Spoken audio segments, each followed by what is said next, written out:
అమ్మా భవానీ లోకాల నేలే ఓంకార రూపమమ్మా, తల్లి నీ మహిమల్ని చూపవమ్మా.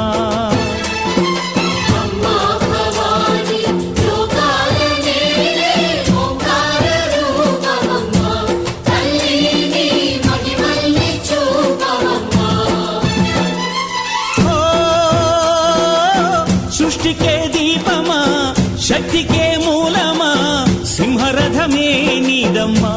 అమ్మ దుర్గమ్మ భక్తులను దీవించుమా.